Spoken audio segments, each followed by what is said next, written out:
Maka para ulama-ulama salaf dulu, bahkan sejak zaman Nabi SAW, bahkan Nabi melakukannya, sahabat mengerjakannya, tabi'in menunaikannya, ulama menggarisbawahinya. Apa yang dilakukan? Mereka menghidupkan malam-malam Sya'ban dengan ibadah.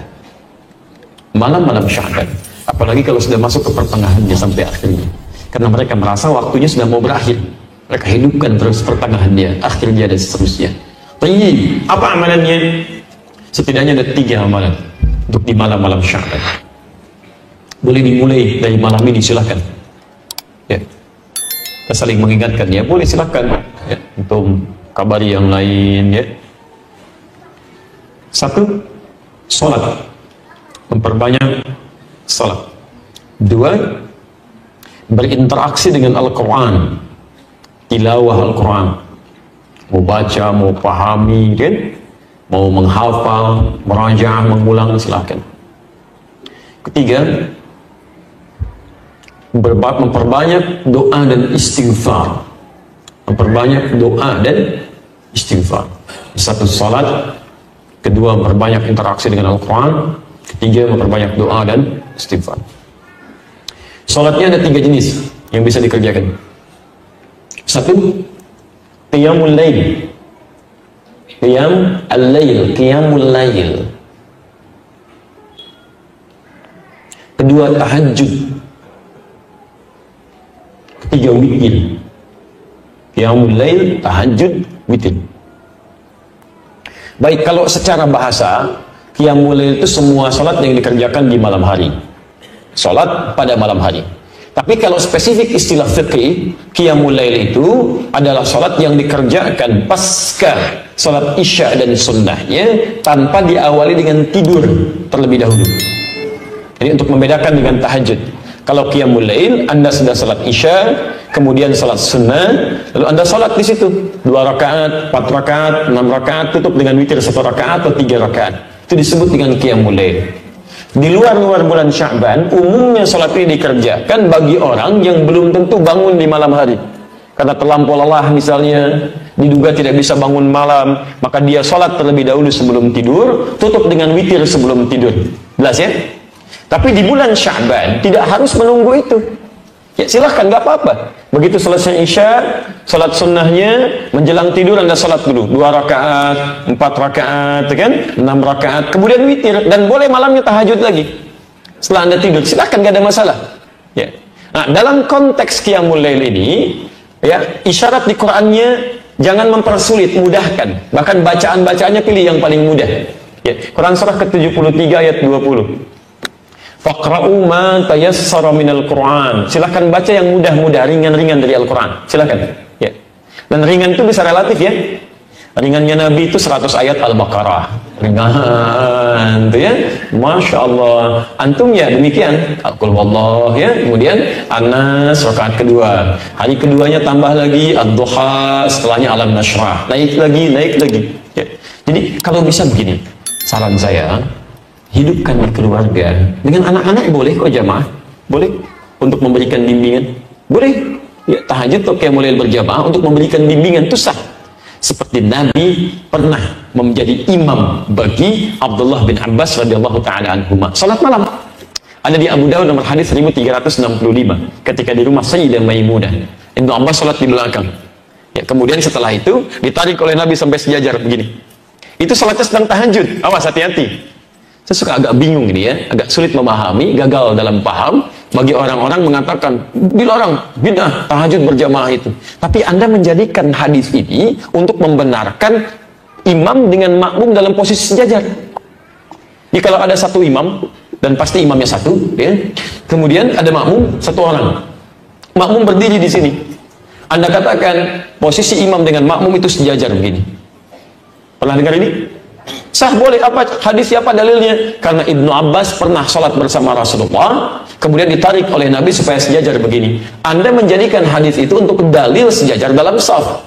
Tapi kenapa Anda kemudian lupakan kalau sholat itu sedang sholat bersama qiyamul lail, tahajud? Jadi ini menunjukkan kebolehan tahajud berjamaah. Apa tujuannya? Barangkali satu, untuk membimbing, mengajarkan. Kalau dalam konteks bimbingan kemudian mengajarkan seseorang untuk bisa mendapatkan kenyamanan dalam tahajud, itu boleh dilakukan, silakan, gak ada masalah. Kenapa nggak Anda hidupkan? Mungkin anak-anak yang belum kenal Qiyamul Lail, supaya terbiasa dengan tarawihnya nanti, silahkan bangunkan. Ya, ayo kita mulai dulu, hidupkan di rumahnya. Jangan berat-berat, kasih yang ringan dulu. Ya, dan rakaatnya jangan banyak-banyak dulu. Supaya sesuai sunnah Nabi ya, kita 11 rakaat. Masya Allah. Malam pertama, besok nggak mau ikutan lagi. Dua dulu aja, dua, witirnya satu, sudah enak, naik lagi, Qul huwallah dulu supaya nyaman, kan? Begitu besok mau sholat, Pak, kayak kemarin ya, Qul huwallah lagi. Ya, nggak apa-apa, Qul huwallah dulu. Besok, Pak, kok Qul huwallah mulu? Naikin dong. Ad-duha, 4 rakaat, 6 rakaat, 11 rakaat. Begitu akhir bulan Sya'ban dia terbiasa. Begitu masuk Ramadan, bukankah ada sholat yang dikerjakan dengan berjamaah pasca sholat Isya dan sunnahnya? Sholat apa itu? Tahu? Jadi kalau sudah terbiasa, nanti begitu masuk Ramadan, stabil Pak, Bu. Stabil. Bukan cuma di awalnya sampai akhir. Karena sudah terbiasa, ada kenyamanan di situ. Sholat, tenang, nyaman, awal sampai dengan akhir. Tapi kalau nggak biasa, umumnya, itu numpang kaget aja. Numpang rame tuh. Ada jamaah hore, jamaah kagetan, rame. Di begitu awal puasa, bang, rame ke masjid semua. Dia, Masya Allah, rame. Tapi karena nggak pernah terbiasa sebelumnya, awal-awal, buber sampai keluar pintu An-Nur. Begitu pertengahan, terjadi kemajuan. Sapnya maju ke depan. Sampai akhir Ramadan. Ini karena nggak pernah dibiasakan, kan? Jadi awal, ayo coba kita bangun. Semangat yang sama. Malamnya, ayo bangun tahajud. Tunaikan. Tahajud, maksimalkan. Jadi kalau sudah enak seperti itu, Masya Allah. Bahkan dulu selevel Hudzaifah al-Yamani, Al-Mughirah bin Syu'bah, Abdullah bin Mas'ud radhiyallahu taala anhum jami'an, orang-orang baik. Sebagian mereka bahkan dipuji oleh Nabi sallallahu alaihi wasallam. Bacaan Qur'annya indah. Itu datang kepada Sayyidah Aisyah radhiyallahu taala anha, rahimahullah. Di hadis riwayat Al-Bukhari, nomor hadis 2008 sampai nomor hadis 2012. Kaifa kanat salatu Rasulillah sallallahu alaihi wasallam? Ya Sayyidah Aisyah, bagaimana sih salat malamnya Nabi? Saking inginnya mengetahui salat malamnya Nabi. Kata Sayyidah Aisyah, perhatikan, ini yang paling menarik. La tas'al an hisnihinna wa tulihinna. Gak usah ditanya tentang bagus dan panjangnya salat Nabi. Cukup diketahui saja. Penasaran, diikuti di belakang. Di belakang Nabi SAW salat. Masya Allah, salatnya tuh kata Hudzaifah al-Yamani, indah, gitu, tenang salatnya. Rakaat-rakaat itu rakaat pertama, kedua, setelah itu istirahat dulu berzikir, Allahumma innaka afuwwun tuhibbul afwa fa'fu anni. Indah, enak. Sesuatu yang ditunaikan dengan tenang, nyaman, ada jeda sejenak, disebut dengan tarwihah. Jamaknya disebut dengan tarawih. Tarawih itu sifat, bukan nama sholatnya, sifat sholatnya. Jadi ketika disebut tarawih, dipopulerkan oleh ulama, ingin memberikan kesan bahwa sholatnya Nabi itu tenang, tidak buru-buru, nyaman. Bisa nggak terbayangkan Pak, 11 rakaat sampai hampir menjelang fajar, saking nikmatnya. Ini Nabi, Rasul, ahli surga, dekat dengan Allah, dijamin masuk surga, bebas dari kesalahan, 11 rakaat sampai menjelang fajar, tenang. Ini Anda Nabi bukan, Rasul bukan, belum jadi ahli surga, belum tentu dekat dengan Allah, 23 rakaat, 7 menit. Allahu Akbar, Allahu Akbar, Allahu Akbar, itu luar biasa. Lebih soleh daripada Nabi gitu kan. Ya, maksudnya cepat sekali gitu kan, itu kan luar biasa. Tarawih itu ya begitu tenang. Ya, dan yang dibaca berapa? Masya Allah, saking nikmatnya. Kata Hudzaifah al-Yamani, saya pernah di belakang Nabi, rakaat pertama 100 ayat Al-Baqarah. Itu pun bukan baca biasa. Begitu berhenti di ayat-ayat tentang surga, berdoa supaya umatnya masuk surga. Begitu berbahas tentang, baca tentang ayat-ayat neraka, menangis memohon supaya umatnya dibebaskan dari azab. Ya, ada kenikmatan dalam sholatnya.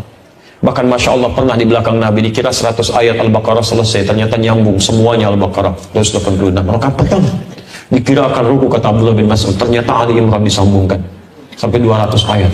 Dikira akan ruku, ternyata ke An-Nisa 176 ayat, 5 juz 4 halaman baru ruku. Besoknya nggak pada ikutan lagi. Bukan capek, tapi kata Abdullah bin Mas'ud, bukan capek, saya sering menduga katanya. Ini saya jadi berprasangka pada diri saya, jadi sering menduga, jadi nggak enak sama Nabi. Ini sekarang bukan rukunya.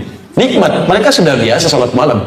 Bahkan Abdullah bin Mas'ud, Abdurrahman bin Auf, Uthman bin Affan disebutkan di kitab At-Tibyan karena Imam An-Nawawi. Saya punya terbitan Darul Kutub Al-Islamiyah warna merah maru, halaman 38, ya, paragraf pertama bagi 1 sampai 2, posisi paling kanan sebelah atas. Itu mereka sepeninggal Nabi menikmati sholat tahajud sampai hatam Quran. Semalam khatam Quran. Diberikan keberkahan waktunya oleh Allah Subhanahu wa taala. Nah, jadi Bapak dan Ibu sekalian, ayo kita hidupkan malamnya. Ayo kita hidupkan. Makanya malam-malam Sya'ban itu ulama menghidupkan waktu malamnya. Silahkan cek. Anda buka kitab Syekhul Islam Ibnu Taimiyah Majmu' Fatawa juz ke-23 halaman 123. Ya, disebutkan dengan redaksi berbeda, substansi yang sama di kitabnya Syekh Ibnu Mulaqin Asy-Syafi'i atau Mulaqin Asy-Syafi'i di kitab At-Tawdih halaman 444. Itu Masya Allah, ulama-ulama salaf dari zaman sahabat, tabi'in dan setelahnya itu selalu menghidupkan malam Sya'ban, pertengahannya apalagi sampai ke akhirnya, karena merasa bahwa ini akan berakhir nih, jarang-jarang bisa dihidupkan. Ada yang salat tahajud, qiyamul lail, baca Quran, Masya Allah, dihidupkan oleh mereka. Ya, dihidupkan. Dan ada yang memanggil ayo orang lain untuk ikut sama-sama hidupkan malamnya. Ya, bukan dalam konteks ikut mengadakan ini itu, bukan. Ya, tapi dalam konteks menghidupkan malamnya. Diajak orang lain, ayo coba hidupkan. Ada yang ke masjid, ada yang di rumah, ya, baca Quran macam-macam. Ada yang Yasinan, ada yang Baqarahan, Ali Imranan, An-Nisaan, ya, Al-An'aman, Al-A'rafan. Ya, ini tidak harus Anda batasi. Malam nisfu Sya'ban, pertengahan Sya'ban, ini sunnahnya cuma Yasin aja ya, sekian kali, yang lain tidak. Itu tidak tepat. Silakan Anda mau baca ayat apa saja, silakan. Gak ada masalah di sini. Anda baca Yasin, silakan. Al-Baqarah, silakan. Ali Imran, silakan. Silakan populerkan. Nanti antum mau baca apa? Saya Baqarahan, Masya Allah. Antum Ali Imranan, Masya Allah. Antum Al-An'aman, Masya Allah. Yang salah apa? Yasinan. Sudah selesai. Baca, pahami isinya, amalkan isinya. Itu poinnya. Jangan dibaca sekian kali, tapi nggak paham artinya. Ya, itu walaupun ada pahalanya, tapi maknanya nggak kita dapatkan dalam kehidupan. Jadi jangan meributkan sesuatu yang memang esensinya tidak kita ketahui, pelajari dulu. Ya. Tidak dilarang Anda menghidupkan malam Sya'ban. Yang keliru itu menjadikan malam itu untuk menunaikan sesuatu yang tidak ada tuntunannya. Jadi Anda ngajak orang dengan cara yang salah itu nggak boleh. Walaupun perbuatannya baik, dulu pernah ada masa orang-orang sudah mulai malas untuk menunaikan ibadah, maka diajak oleh para ulama. Tapi sebagian ada yang mengajak dengan cara yang salah, memunculkan hadis-hadis yang tidak dikenal riwayatnya. Ya. Pernah dengar ini, orang sholat di malam pertengahan Sya'ban, nisfu Sya'ban, sholatnya 100 rakaat, kan? Dan sholatnya begini, bacanya ini dapat pahala sekian. Pernah dengar? Ya, ada riwayatnya, dan itu bukan palsu hadisnya, bukan palsu, tapi palsu banget. Itu cuma Nabi nggak ada. Di kitab hadis palsu pun nggak ditemukan, nggak ada, karena dulu nggak ada, gitu kan? Jadi Anda tidak dilarang kalau ingin menghidupkan malam Sya'bannya, tapi tidak harus melakukan sesuatu yang tidak ada dasar dalilnya. Itu aja poinnya. Ya, kalau ingin menunaikan ibadah silakan, nggak ada masalah. Bahkan Syekhul Islam Ibnu Taimiyah mengatakan orang-orang mulai ke masjid, ada yang berjamaah sholatnya malamnya, tapi bukan hanya sesekali, bukan berarti dirutinkan begitu, tidak. Ya, jelas ya? Baik, jadi hidupkan malamnya, hidupkan siangnya. Baik, kalau salat malam waktunya kapan? Masa siang? Salat malam pasti malam. Nggak ada salat malam siang, kan? Makanya tahajud itu malam, qiyamul lail itu malam, witir itu malam. Kalau siang apa tadi? Puasa. Siang puasa. Aduh, cepat ingat, lambat lupa. Cepat ingat, cepat lupa. Lambat ingat, lambat lupa. Lambat ingat, cepat lupa. Ini agak repot ya. Baik teman-teman, di penghujungnya puasa siangnya, malam ibadah malam. Sekarang ada nggak ibadah yang ditunaikan tidak terikat waktu, bisa siang malam? Apa itu diantaranya? Ini bahasan terakhir kita, dan di sini kita berhenti dalam kajian kita di pertemuan duha ini. Tuntunan yang terakhir yang tidak dibatasi dengan waktu, bisa siang bisa malam. Memperbanyak sedekah. Memperbanyak sedekah. Apa artinya sedekah? Ya, baik ya, sudah dipahami ya. Baik. Sedekah artinya bukan Allahu a'lam. Sedekah artinya kullu ma'ruf fin sedekah. Setiap kebaikan yang mampu dilakukan itu namanya sedekah. Semua jenis kebaikan, ya, nama umumnya disebut dengan sedekah. Apapun itu. Ya, ini kita lihat. Jadi kalau kita bisa mengerjakan kebaikan-kebaikan yang dampaknya bisa meluas, maka dalam istilah fikih termasuk nanti di Quran, di hadis, namanya disebut dengan sedekah. Jenisnya ada 4. Silahkan nanti Anda bisa berpeluang memaksimalkan ini, baik siang atau malamnya. Dan biasanya Allah akan kasih peluang, mau siang mau malam, ada aja. 1, sedekah dalam bentuk harta.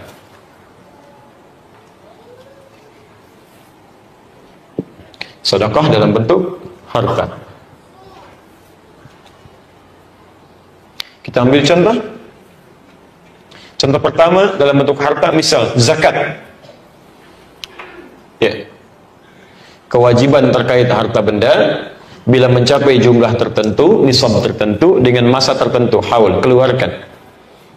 Ketika Anda mengeluarkan zakat, itu pola pengeluarannya, kebaikannya disebut dengan sedekah. Quran surah 9 ayat 60. Lihat kalimatnya. Innamas sadaqatu lil fuqara wal masakin wal 'amilina 'alayha wal mu'allafati qulubuhum wa fir riqabi wal gharimin wa fi sabilillah wa ibnis sabil. 8 golongan. Ketika Anda keluarkan zakat ke 8 golongan ini, itu disebut dengan sedekah namanya. Dan jamak kalimatnya sedaqat. Kenapa dijamakkan? Karena zakat itu akan berdampak kebaikan yang sifatnya meluas, dibutuhkan jamak banyak orang. Makanya orang lupa pun diminta diingatkan, bahkan ambil. Ya. Ambil Quran surah 9 dari ayat 103 itu. Khudh min amwalihim sadaqah. Ambil dari sebagian harta mereka sedekah, yang dimaksud zakat. Jadi kalau Anda punya kewajiban zakat sampai di bulan Sya'ban ini, awas, hati-hati. Kenapa banyak digalakkan? Supaya menghambat sebagian pemikiran orang-orang tertentu yang berpikir ingin memberikan zakatnya di Ramadan saja. Ya, karena ada sebagian kalangan menilai karena Ramadan dilipat gandakan pahala, tunda zakat walaupun sudah ada kewajiban, dia tunda sampai Ramadan. Bahkan Ramadan pahalanya melimpah. Kita zakatnya Ramadan aja, Pak, jangan Sya'ban. Oh iya, Mak ya. Baiklah kalau begitu Ramadan. Masya Allah, Pak, semenit sebelum Ramadan tiba, meninggal. Kalau sudah meninggal, apa yang mau disalurkan? Bahkan nanti minta kepada Allah supaya diberi kesempatan lagi. Ya, silakan Anda cek di surah Al-Munafiqun, kan? Surah 63 ayat 9 sampai 11. Fa asaddaqa wa aqum minas salihin. Ya Allah, beri saya kesempatan sejenak untuk kembali untuk menyalurkan sedekah saya dan mengerjakan kebaikan-kebaikan. Hati-hati. Jadi kalau memang ada kewajiban zakat tiba di bulan ini, maka mulai bikin menunya. Besok kita berzakat nih. Memang tidak harus dihabiskan. Lihat bagaimana kuota-kuotanya, bagian-bagiannya, mustahiknya, sesuai porsinya diberikan. Kalau ada kelebihan di Ramadan, bergabung dengan zakat selanjutnya, tata kembali. Tapi tidak harus ditahan, keluarkan. Jelas ya?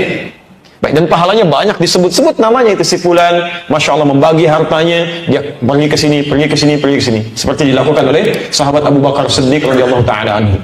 Dalam 24 jam sambil bekerja, beliau punya menu tuh. Hari ini kemana. Kedua, tidak semua orang bisa zakat. Karena dalam konteks harta yang mungkin terbatas, tidak mencapai nisab. Ustaz, kalau saya punya uang cuma 1.000, 10.000, ya 20.000, saya pengen beramal juga dalam bentuk harta. Apa poinnya? Maka Anda bisa menempuh yang kedua, namanya infak. Infak. Karena infak itu tidak dibatasi dengan jumlah tertentu, kuota tertentu, waktu tertentu. Anda bisa keluarkan baik dalam keadaan lapang, luas, ataupun sempit, terbatas tertentu. Quran surah 3 ayat 134. Alladzina yunfiquna fis sarra'i wad dharra. Ada orang-orang yang gemar berinfak dalam keadaan lapang ataupun sempit. Masya Allah. Silakan hidupkan. Ya, apa saja boleh. Dan mohon izin ya, mohon maaf saya ingatkan bahwa infak itu tidak harus dalam bentuk uang, bentuk materi, pakaian, makanan, macam-macam yang bermanfaat dalam kehidupan. Silakan, nggak ada masalah. Misalnya berbagi, ini ada aqua dikasih snack gitu kan, Masya Allah, ada orang datang, Anda belum kebagian gitu kan, Anda ada snacknya 1, begitu dibuka kuenya 3, Anda bagikan, akhi silahkan gitu kan, Masya Allah, itu infak tuh. Ya, itu infak, itu indah gitu kan. Silahkan, gak ada masalah, praktekkan. Itu bagian dari hal yang dituntunkan salah satunya. Kemudian teman-teman sekalian, bisa juga kita pahami begini. Hati-hati, di Quran teori infak dibagi 2 bagian. Satu, infak wajib. Hati-hati ya, infak wajib. Quran surah keempat ayat 34. Sudah tuliskan nomor 10. Posisi paling kiri sebelah atas. Yaitu infak suami atau ayah kepada istri dan keluarganya. Ar-rijalu qawwamuna 'alan nisa bima faddalallahu ba'dahum 'ala ba'din wa bima anfaqu min amwalihim. Laki-laki suami itu, para ayah, diberikan kelebihan oleh Allah untuk memimpin rumah tangga, plus punya kemampuan, diberikan perangkat untuk mendapatkan nafkah Nafkah itu singkatan dari infak yang akan diberikan pada keluarganya. Nah, di bulan Sya'ban Pak, sunnahnya tingkatkan, tambah infaknya. Jangan senang dulu Bu ya. Jadi itu suasana tertentu. Baik, kita Pak, saya arahkan dulu ya supaya tidak salah ini dalam pengeluarannya. Nanti pulang-pulang ke rumah, Papa, kata Ustaz Adi, Masya Allah, saya yang salah gitu kan. Baik, yang dimaksud di sini, infak dimaksud di sini persiapan menuju ke Ramadannya. Dicek dalam konteks Sya'ban ini, tingkatkan, maksudnya apa? Lihat, kan Ramadan itu banyak peluang-peluang untuk meningkatkan kebaikan dengan ibadah. Ada tarawih, sholat, cek mukena istri, barangkali sudah hampir 1 tahun belum diganti. Jilbabnya dilihat, anak-anak sarungnya, pakaiannya, Anda siapkan di rumah menyambut Ramadan. Jadi ketika Anda beli semua itu, tampilkan. Nah, insya Allah nanti kita mahya semuanya memulai malam tarawih pertama dengan rezeki yang Allah telah titipkan pada kita. Semuanya baru, alhamdulillah kita pakai supaya dalam kiamat nanti semua menjadi saksi bagi kita semua. Indah. Jangan cuma Anda siapkan untuk lebaran. Lebaran baru. Supaya apa? Dilihat. Siapa yang lihat? Orang. Kenapa ketika Allah lihat, Anda tidak siapkan? Apa nggak bangga ketika dilihat Allah? Dan itu indah, hisabnya ringan gitu kan. Bukankah setiap harta kita akan ditanya? Hati-hati. Fulan, dari mana kamu dapatkan ini semua? Ya Allah, saya dapatkan dari rezeki yang sangat halal. Dan kau maha tahu setiap keringat yang saya keluarkan. Kemana kamu kerjakan? Dan kemana kamu salurkan semua itu? Maka langsung, karena mulutnya nggak bicara, al-yawma nakhtimu ala afwahihim, tangannya bicara. Ya Allah, saya dipakaikan pakaian itu kepada saya digunakan sholat malam pertama Ramadan. Pakaiannya mengatakan benar ya Allah. Sarungnya berkata benar ya Allah. Semua jadi saksi. Enak ketika Anda punya segala hal digunakan untuk ibadah, itu indah. Ya, rizkinya ditambah. Quran surah 14 ayat 7. La in syakartum la azidannakum. Di hari kiamat ringan hisabnya. Anda kalau punya pakaian baru dipakai apa? Oh, jangan, Masya Allah, nggak apa-apa ya. Begitu kiamat terjadi, Masya Allah, hisab. Dari mana kamu dapatkan semua ini? Dari rezeki yang sangat halal ya Allah. Engkau maha tahu setiap keringat yang keluar dari hamba. Kemana kamu gunakan undangannya? Kenapa saya undang kamu, kamu tidak pakai? Mau jawab apa? Cuma siapkan, itu yang dimaksudkan. Mushafnya, ayo galakan lagi. Kan biasanya saat Ramadan sering kita baca Al-Quran. Jangan-jangan begitu mau baca nggak ada mushafnya. Begitu mau belajar nggak ada bukunya. Itu infak tuh ke situ arahnya. Bukan hari ini menu kita bukannya ini, besok sahur menunya begini. Ayo Pak, tambah lagi dong. Masya Allah. Seharusnya puasa itu membuat kita lebih hemat, bukan lebih boros. Puasa membuat kita lebih terarah, bukan lebih bias orientasi. Ini yang harus diluruskan. Halo, Ibu sepakat? Baik ya, Bapak mau kena ya, pulang ke rumah tuh. Bapak juga sama, itu tingkatannya ke situ arahnya. Jelas ya? Bisa tuh infak. Kemudian kalau itu sudah terisikan, baru yang sunnah. Sunnah itu bisa bebas, silahkan luas sekali. Tapi dahulukan yang 5 hal ya. Quran surah kedua ayat 215, posisi paling kanan sebelah bawah. Jadi kalau mau infak, silahkan terbuka luas, tapi tolong dahulukan 5 hal dulu. Ya, wa yas'alunaka madza yunfikun, mereka bertanya apa yang diinfakkan. Qul ma anfaqtum min khair, katakan kalau mau infak yang baik-baik. Pada siapa? 1, maaf, lil walidain, orang tua dulu. Mohon orang tua ya. Perhatikan dulu sebagaimana orang tua perhatikan Anda. Masya Allah, waktu kecil itu bahkan sebelum lahir bajunya udah dicarikan, Pak, Bu. Carikan bajunya yang bagus, yang kelihatan indah. Kadang-kadang sebagian orang tua nyarinya susah, gitu kan. Jual ini dulu, jual itu dulu, nyangkul dulu, hanya untuk memberikan pakaian terbaik. Masa setelah Anda dewasa, punya segalanya, untuk Ramadannya aja belum bisa memberikan sesuatu, padahal Anda sudah luar biasa cukupnya. Coba menabung. Saya itu nabung, gitu, Masya Allah.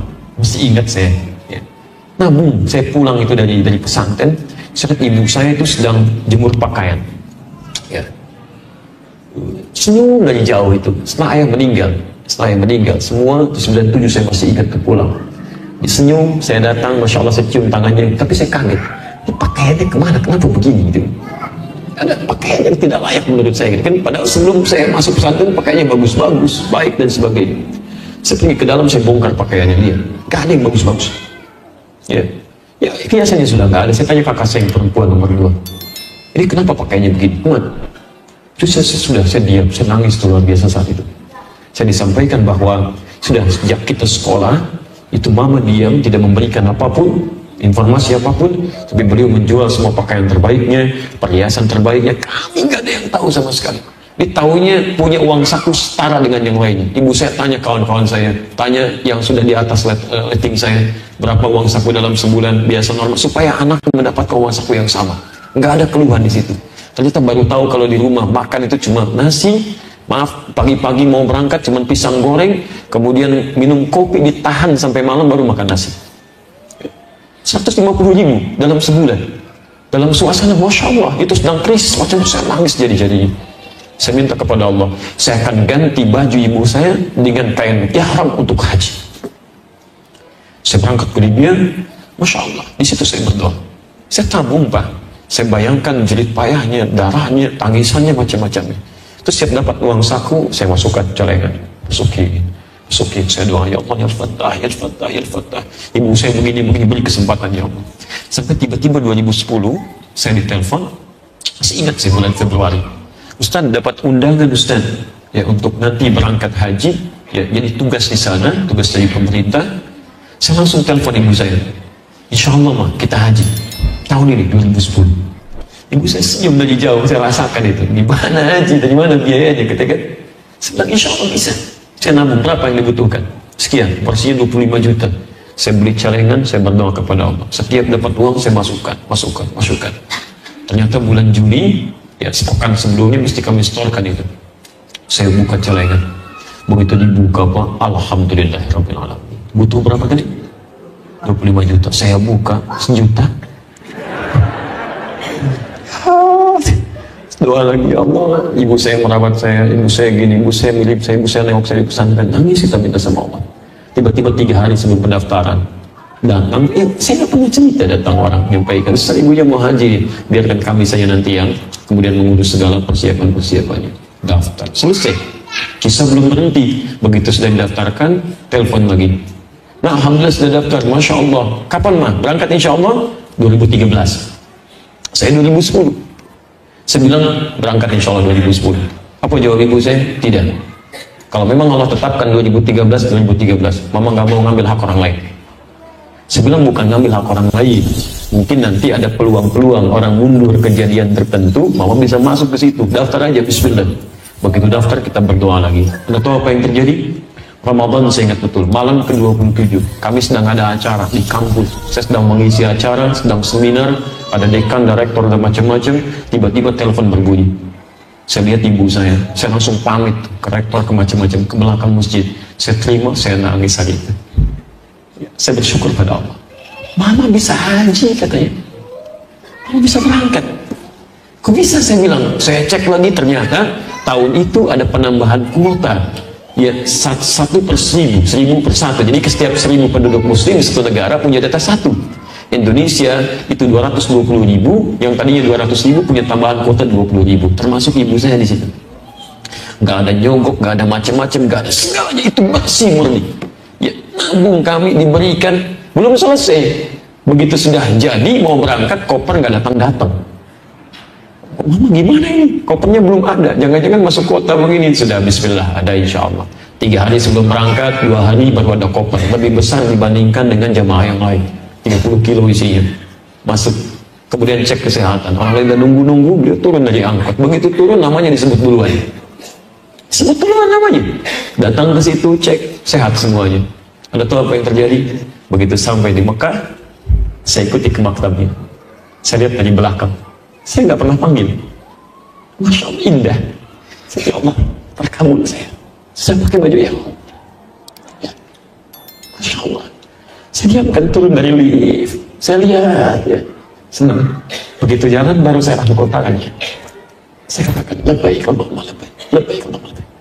Indah gitu. Kenapa Anda tidak melakukan yang sama? Anda bisa menabung. Jadi kalau Anda belum bisa membalas jasanya, sekaligus setidaknya doakan gitu kan. Itu indah. Dan Allah akan berikan keberkahan dalam kehidupan Anda.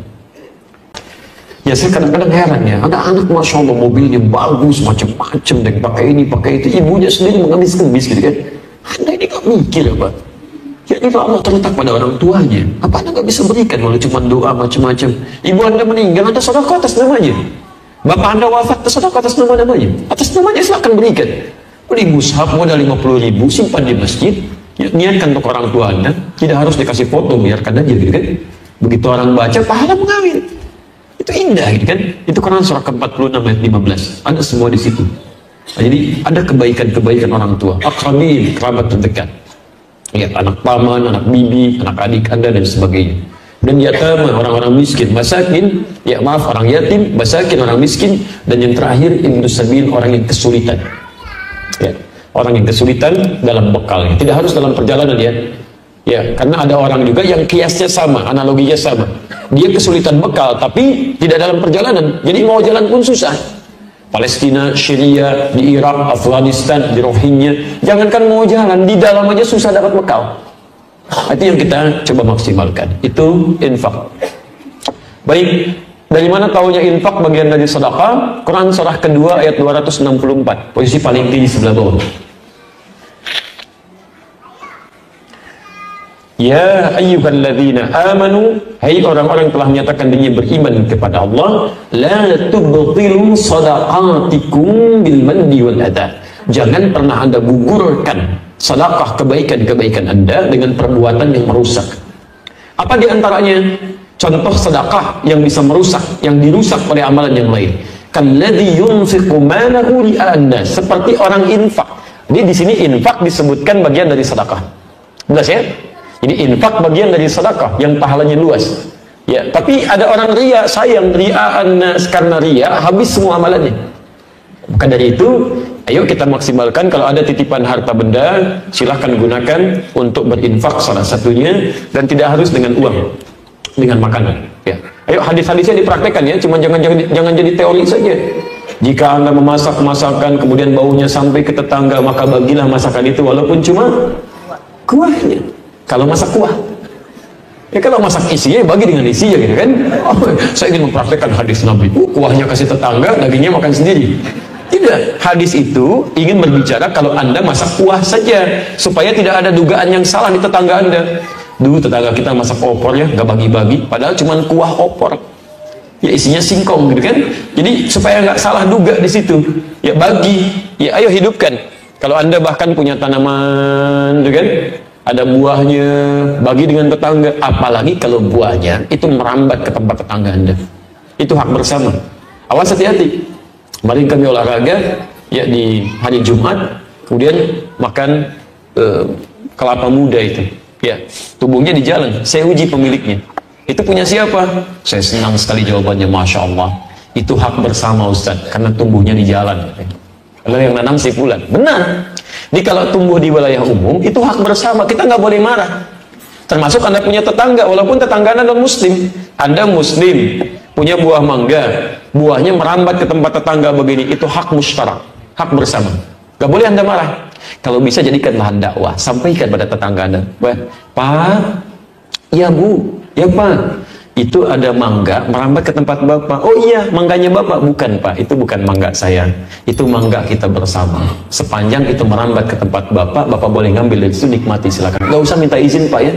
Kok begitu? Itu ketentuan Pak dalam ajaran kami di Islam. Di Islam itu kalau ada bersamaan, kita harus berbagi, dan itu hak bersama. Masya Allah, bagus ya ajaran Islam. Pak diambil, pelajari, mungkin dia masuk Islam, mungkin jadi bagian dari hidayah. Besoknya ayam kita ke tempat dia, Masya Allah, langsung dia masak kan, undang kita lagi malamnya. Masya Allah, Pak, sebagai balas yang kemarin kami mau makan malam ini datang ya. Masya Allah, begitu makan enak betul Pak ayamnya. Ayam Bapak main ke saya. Pokoknya ada aja kan. Baik, ini harta. Kalau nggak ada harta pakai tenaga, ya. Ya, mohon izin, ini Anda mau pulang, mungkin ada sampah-sampah, ada macam-macam. Gak usah tunggu orang lain. Syaban, Anda aja dengan tenaga. Ini, ambil, pungut, simpan. Kadang-kadang begini, ada yang diperlihatkan di pandangan mata Anda, tidak pada yang lain. Itu artinya Allah hanya ingin berikan pahalanya kepada Anda, bukan pada yang lain. Ini kadang-kadang orang aneh, dikasih pahala begini, malah nunjuk orang lain. Mas ini ya, Mas kan marbot masjid nih. Ini kan ada sampah di sini. Masjid itu harus bersih dong. Masya Allah. Anda yang dikasih, kenapa Anda berikan pada orang lain? Rugi. Sepanjang ada peluang, yang ringan-ringan terbuka, ambil. Ini. Ada ide. Ketiga. Biasanya kalau Sya'ban itu banyak sekali ide-ide yang dihadirkan untuk kepentingan Ramadan. Ya, nanti kalau sholat sekian rakaat, Pak, boleh nggak kami usul imamnya, tolong Pak ya yang hafal Quran, yang bacanya bagus, supaya kita bisa khusyuk bacaan sholatnya. Begitu ide Anda diterima, dipanggil sepulan imamin orang khusyuk sholat, itu Anda mendapatkan pahala dari semua orang yang sholat di situ. Hadis Muslim, hadis 1893. Man dalla ala khairin falahu ajruhu mithla ajri fa'ilihi min ghairi an yanqusa min ajri syai'. Siapa yang menunjukkan pada kebaikan, diamalkan kebaikan itu, maka dia mendapatkan pahala yang sama dengan yang mengamalkan tanpa dikurangi sedikit pun.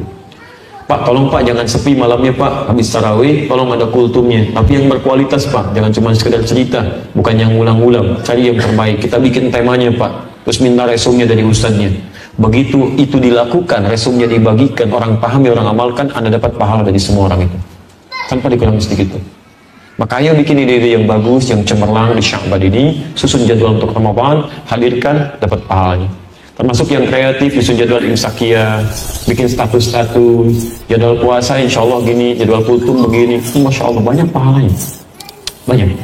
Terakhir, kalau tidak bisa dengan ini semua, harta belum ada, tenaga juga belum kuat, kemudian ide juga belum tampil, setidaknya kata Nabi, senyum. Bahagiakan orang dengan senyuman. Basmatuka fi wajhi akhika sadaqah. Senyum Anda yang membahagiakan orang, memberikan kenyamanan, itu bagian dari sedekah. Tebarkan kebaikan-kebaikan. Tapi ingat hadisnya ya, ingat hadisnya. Senyum yang membahagiakan, bukan senyum membuat orang lain susah.